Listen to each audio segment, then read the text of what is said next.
पंचदेव प्रार्थना एक शक्तिशाली मंत्र है। प्रातःकाल सच्चे मन से इसे सुनने से जीवन के सभी दुख तुरंत दूर होने लगते हैं। पंचदेव प्रार्थना को प्रतिदिन सुनने से जीवन के असंभव कार्य भी संभव हो जाते हैं। तो आइए सुनते हैं यह पंचदेव प्रार्थना। गजाननं भूतगणादिसेवितं कपित्थजम्बूफलचारुभक्षणम् उमासुतं शोकविनाशकारकम् नमामि विघ्नेश्वर पादपङ्कजम्। कर्पूरगौरं करुणावतारं संसारसारं भुजगेन्द्रहारं सदा वसन्तं हृदयारविन्दे भवं भवानी सहितं नमामि।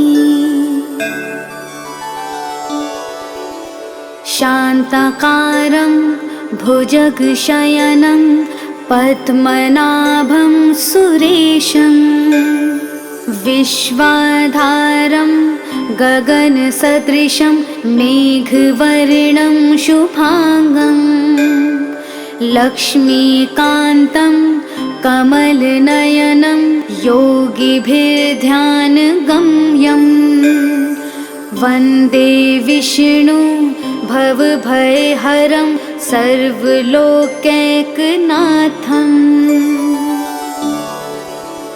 नीलाम्बुजश्यामलकोमलाङ्गं सीतासमारोपितवामभागं पाणो महासायकचारुचापं नमामि रामं रघुवंशनाथम्।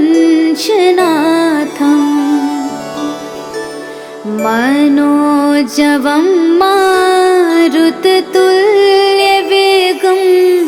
जितेन्द्रियं बुद्धिमतां वरिष्ठं वातात्मजं वानुरयूथमुख्यं श्रीरामदूतं शरणं प्रपद्ये। करारविन्देन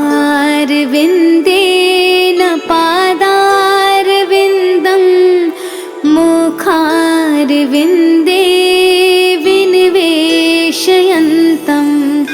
वटस्य पत्रस्य पुटेश्यानं बालं मुकुन्दं मनसा स्मरामि।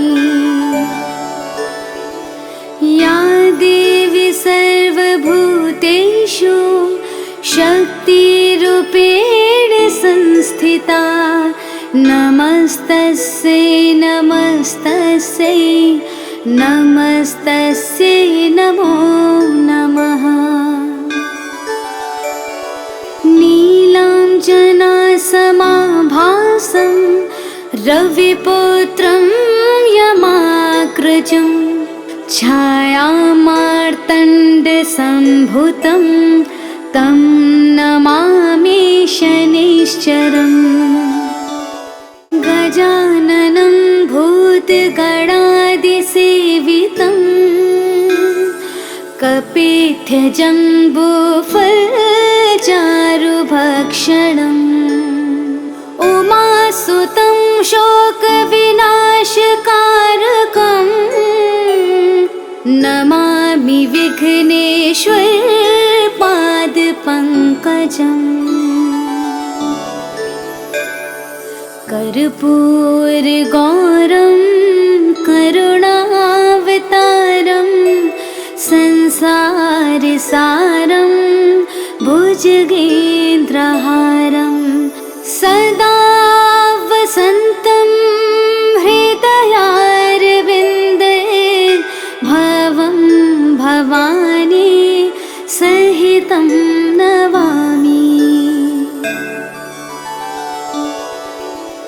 शान्ताकारं भुजगशयनं पद्मनाभं सुरेशं विश्वाधारं गगनसदृशं मेघवर्णं शुभांगं लक्ष्मीकान्तं कमलनयनं योगिभिर्ध्यानगम्यं वन्दे विष्णु भवभयहरं सर्वलोकैकनाथं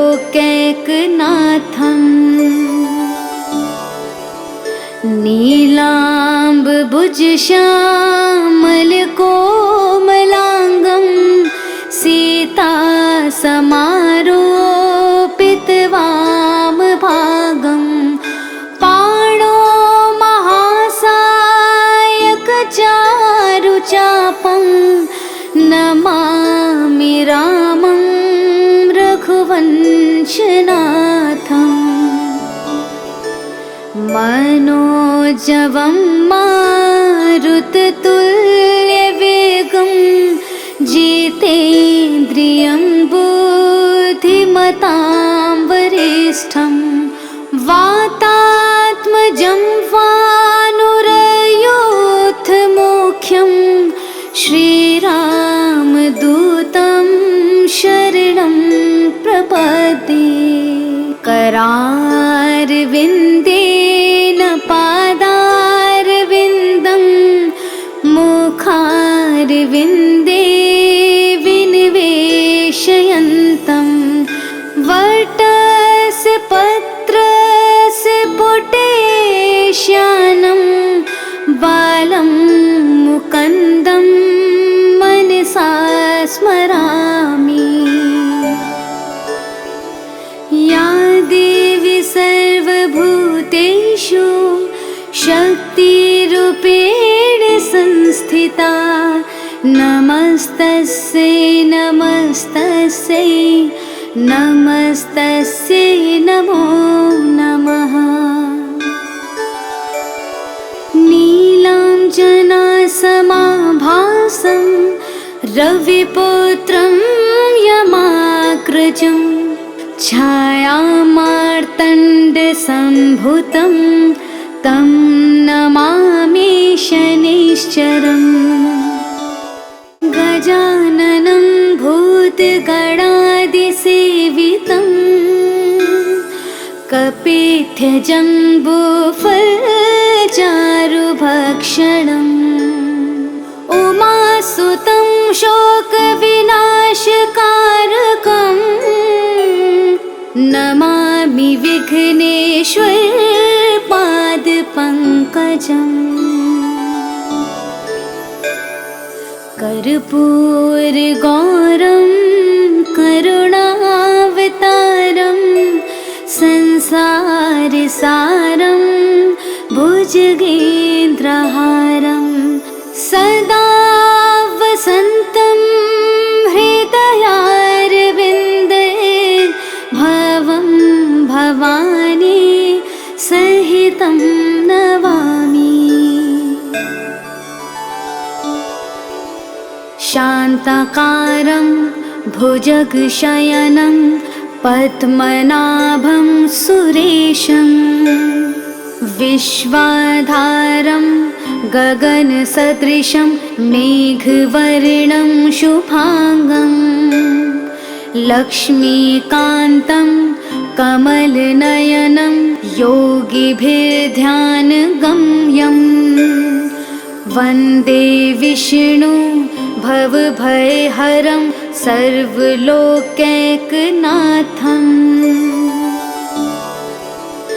नीलाम्बुजश्यामलकोमलाङ्गं सीतासमारोपितवामभागं पाणो महासायकचारुचापं नमामि रामं रघुवंशनाथम् मनोजवं मारुततुल्यवेगं जितेन्द्रियं बुद्धि धीमतां वरिष्ठं वातात्मजं वानुरयोऽथमुख्यं श्रीरामदूतं शरणं प्रपद्ये। करारविन्देन पादारविन्दं मुखारविन्दे विनिवेशयन्तं वटस्य पत्रस्य पुटेश्यानं बालं मुकुन्दं मनसा स्मरामि। या देवी सर्वभूतेषु शक्तिरूपेण संस्थिता नमस्तस्यै नमस्तस्यै नमस्तस्यै नमो नमः।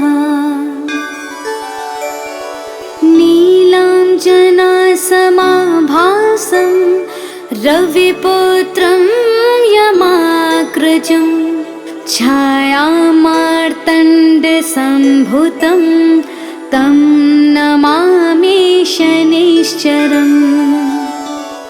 गजाननं भूतगणादिसेवितं कपित्थजम्बूफलचारुभक्षणम् उमासुतं शोकविनाशकारकं नमामि विघ्नेश्वर पादपङ्कजम्। कर्पूरगौरं करुणावतारं संसारसारं भुजगेन्द्रहारं सदा वसन्तं हृदयारविन्दे भवं भवानी सहितं नमामि। शान्ताकारं भुजगशयनं पद्मनाभं सुरेशं विश्वाधारं गगनसदृशं मेघवर्णं शुभांगं लक्ष्मीकान्तं कमलनयनं योगिभिर्ध्यानगम्यं वन्दे विष्णु भवभयहरं सर्वलोकैकनाथम्। नीलाम्बुजश्यामलकोमलाङ्गं सीतासमारोपितवामभागं पाणो महासायकचारुचापं नमामि रामं रघुवंशनाथम्। मनोजवं मारुततुल्यवेगं जितेन्द्रियं बुद्धिमतां वरिष्ठं वातात्मजं वानुरयोऽथमुख्यं श्रीरामदूतं शरणं प्रपद्ये। करारविन्देन पादारविन्दं मुखारविन्दे विनिवेशयन्तं वटस्य पत्रस्य पुटेश्यानं बालं मुकुन्दं मनसा स्मरामि। या देवी सर्वभूतेषु शक्तिरूपेण संस्थिता नमस्तस्यै नमस्तस्यै नमस्तस्यै नमो नमः। नीलाञ्जनासमाभासं रविपुत्रं यमाग्रजं छायामार्तण्डसम्भुतं तं नमामि शनिश्चरम् गजाननं भूतगणादिसेवितं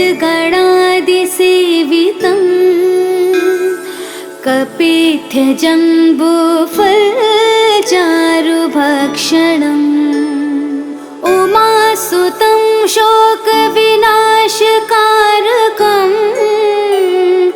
नमामि विघ्नेश्वर पादपङ्कजम् कर्पूरगौरं करुणावतारं संसारसारं भुजगेन्द्रहारं सदा वसन्तं हृदयारविन्दे भवं भवानी सहितं नमामि शान्ताकारं भुजगशयनं पद्मनाभं सुरेशं विश्वाधारं गगनसदृशं मेघवर्णं शुभांगं लक्ष्मीकान्तं कमलनयनं योगिभिर्ध्यानगम्यं वन्दे विष्णु भवभयहरं सर्वलोकैकनाथं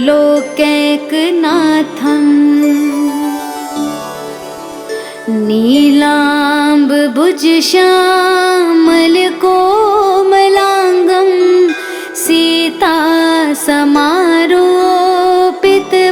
सीतासमारोपितवामभागं पाणो महासायकचारुचापं नमामि रामं रघुवंशनाथम् मनोजवं मारुततुल्यवेगं जितेन्द्रियं बुद्धिमतां वरिष्ठं वातात्मजं वानुरयोधमुख्यं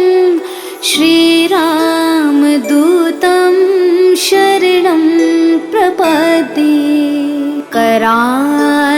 करारविन्देन पादारविन्दं मुखारविन्दे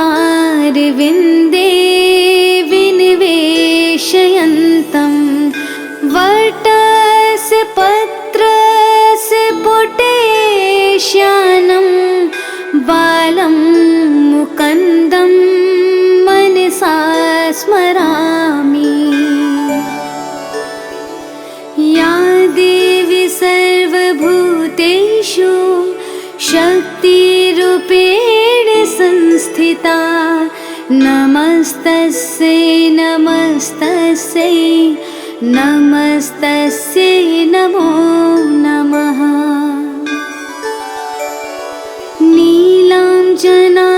नीलाञ्जनासमाभासं रविपुत्रं यमाग्रजं छायामार्तण्डसम्भुतं तं नमामि शनिश्चरम् गजाननं भूतगणादिसेवितं